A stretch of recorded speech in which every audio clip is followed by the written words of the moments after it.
आज सत्यनारायण भगवान की द्वितीय अध्याय की कथा को सुनेंगे। श्री सत्यनारायण भगवान की ओम गम गणपतये नमः। ओम गम गुरुवे नमः।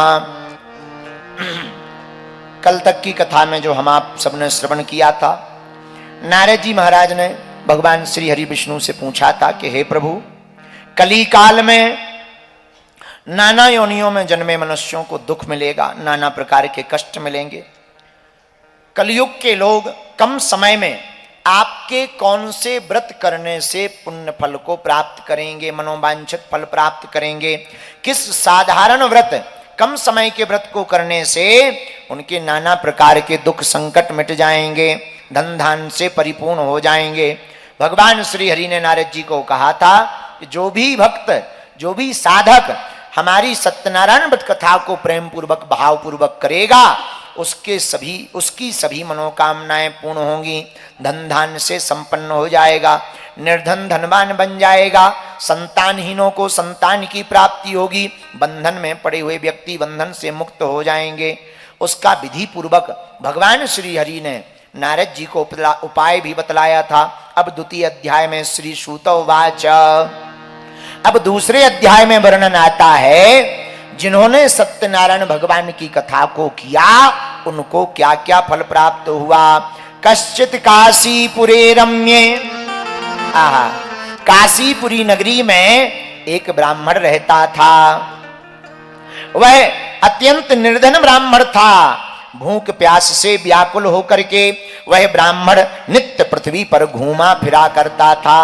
भगवान ब्राह्मणों को बड़ा प्रेम करने वाले हैं, क्योंकि रामायण में भी वर्णन आया, विप्रधेनु सुर संत हित लीन मनुज अवतार।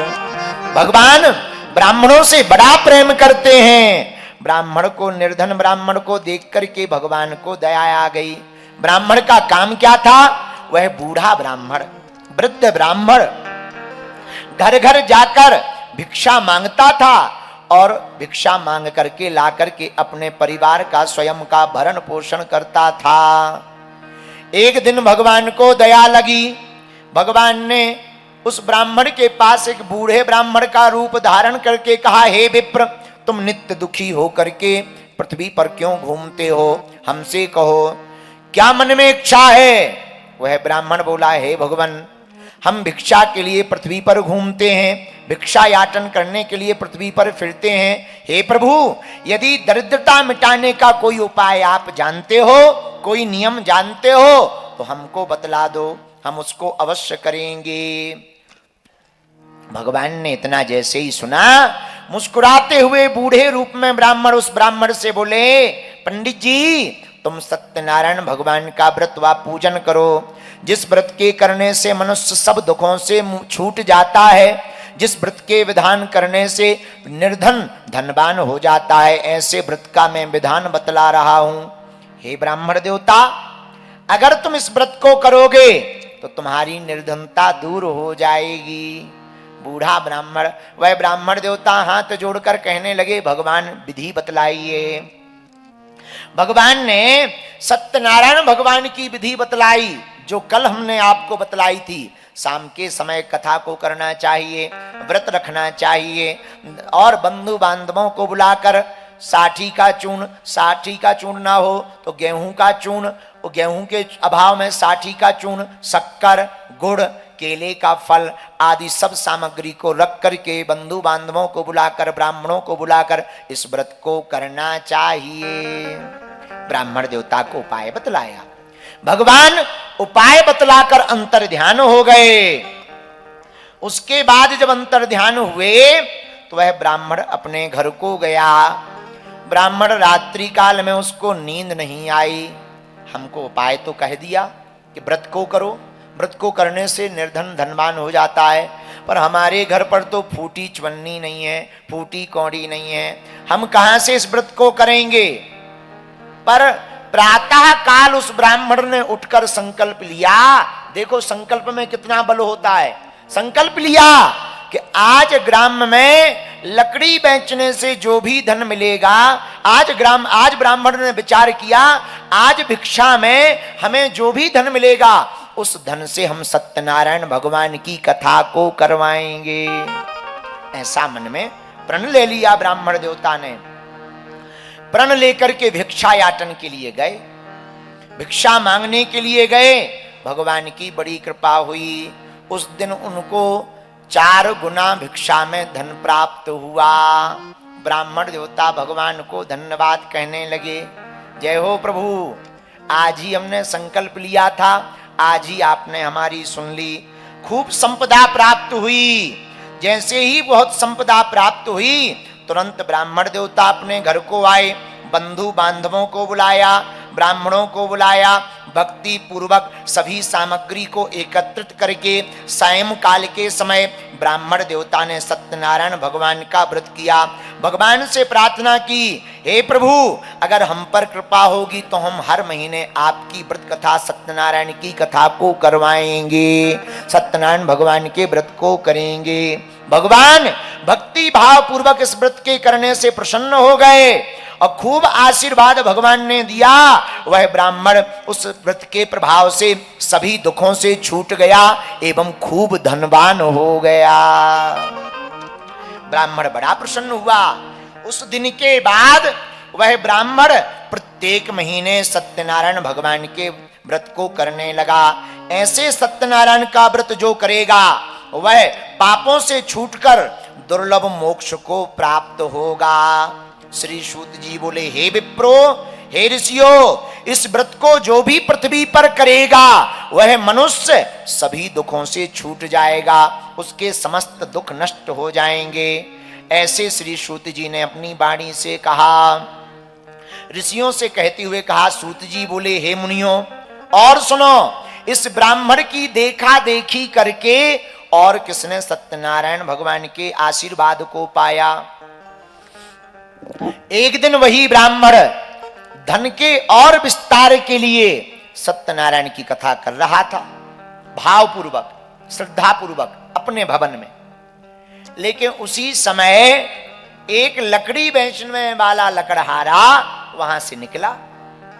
उसने बहुत भीड़ को देखा पंडित जी के घर पर, तो लकड़ियों का गट्ठा बाहर रख दिया, अंदर भवन में पहुंच गया। सत्यनारायण की कथा उसने कभी सुनी नहीं थी, देखी नहीं थी। भावपूर्वक जब देखा बड़ा प्रसन्न हुआ। जब सत्यनारायण की कथा पूरी हो गई तो ब्राह्मण देवता ने चरणामृत दिया, भगवान का उसने चरणामृत पिया, पंजीरी का प्रसाद दिया, उसने प्रसाद पाया। हाथ जोड़कर ब्राह्मण से पूछा, हे देव, ये कौन सा व्रत है, इसके करने से क्या फल मिलता है, कृपा करके हमको विस्तार पूर्वक बताइएगा। ब्राह्मण देवता ने कहा, अरे भैया लकड़हारा, यह सभी मनोकामनाओं को पूर्ण करने वाला, मनोवांछित फल देने वाला, धन धान्य को बढ़ाने वाला, इसकी ही कृपा से हमारे घर पर धन धान आदि की वृद्धि हुई है। हे लकड़हारे भैया, यह कोई और नहीं, श्री सत्यनारायण भगवान का व्रत है। लकड़हारा बड़ा प्रसन्न हुआ। महाराज, जब तुम्हारे धन धान बढ़ गया, पहले तुम्हारी भी स्थिति हमारे जैसी थी, अब बढ़िया हो गई, अब हमारी स्थिति गड़बड़ है। आपने व्रत किया, आप यहाँ पहुंच गए, हमें भी विधि बतला दो थोड़ा, हमारी भी जिंदगी जुग जुग आ जाए, हमको भी कुछ प्राप्त हो जाए, प्रभु की कृपा। ब्राह्मण देवता ने विस्तार पूर्वक लकड़हारे को नियम बतलाया, विधि बतलाई। प्रसाद पाकर, जल पीकर वह लकड़हारा अपने घर को चला आया। पर मन ही मन में चिंतन करता हुआ आया कि आज ग्राम में लकड़ी बेचने से जो भी धन मिलेगा उससे मैं सत्यनारायण भगवान के उत्तम व्रत को करूंगा। भगवान की ऐसी माया, भगवान क्या नहीं कर सकते जिस पर भगवान की कृपा हो जाए। रामायण में वर्णन आया, जा पर कृपा राम की होई, ता पर कृपा करे सब कोई। जिस पर राम की कृपा होती है उस पर सभी लोग कृपा करने लगते हैं। लकड़हारे ने कहा, हे प्रभु, अगर हमारी लकड़ी बेचने से बढ़िया धन मिलेगा तो हम सत्यनारायण भगवान के व्रत को करवाएंगे। भगवान की कृपा से जो लकड़ियों का गट्ठा अपने सिर पर रख कर के ले जा रहा था, प्रभु की ऐसी कृपा हुई कि वह लकड़ियां चंदन की बन गईं। तो पहले के दिनों में काष्ठ मूल्यम च द्विगुणम प्राप्तवान सौ, उसको दुगना धन प्राप्त हुआ लकड़ियों का, इतना आज तक नहीं मिला। उसने कहा बढ़िया उपाय है, सोचने और संकल्प करने मात्र से दोगुना धन मिल गया। वाह! उसने तुरंत लकड़ियों को बेचकर धन से सामग्री खरीद कर ऐसे सुंदर नगर में जैसे ही उसने लकड़ियों को बेचा, हृदय प्रसन्न करते हुए केले का फल, शक्कर, घी, दूध, गेहूं का आटा, इसके अभाव में साथ में सवा सेर इकट्ठा किया। सब सामग्री को एकत्रित करके आनंद के साथ अपने घर आया, भाइयों को बुलाया, बंधुओं को बुलाया, भूदेव ब्राह्मणों को बुलाया। सायंकाल समय उस लकड़हारे ने सत्यनारायण भगवान के व्रत को करना प्रारंभ कर दिया। पंडित जी ने कथा को गाया, सत्य का व्रत दिलवाया, सत्य पर चलना, सत्य ही बोलना, सत्य पर ही अपने जीवन को व्यतीत करना, इसी से नारायण प्रसन्न होंगे। लकड़हारे ने व्रत ले लिया और संकल्प किया, सत्यनारायण भगवान की कथा को सुना, उसने सबको प्रसाद पाया। पूरी रात रात्रि जागरण किया, कीर्तन किया। इसके प्रभाव से वह धनवान हो गया। इस लोक में समस्त सुख भोग कर अंत में भगवान के लोक को गया। इति श्री स्कंद पुराणे रेवाखंडे सत्यनारायण व्रत कथायाम द्वितीयोऽध्याय समाप्ता। बोलो वृंदावन बिहारी लाल की जय। सत्यनारायण भगवान की जय हो। चढ़ा दो हल्दी चावल। शंख ले आओ। हमारे ऊपर नहीं चढ़ाने, थाली में चढ़ाओ। तुम हमारे ऊपर फेंक रहे, हम सालेग्राम जी दिख रहे हैं तुम्हें?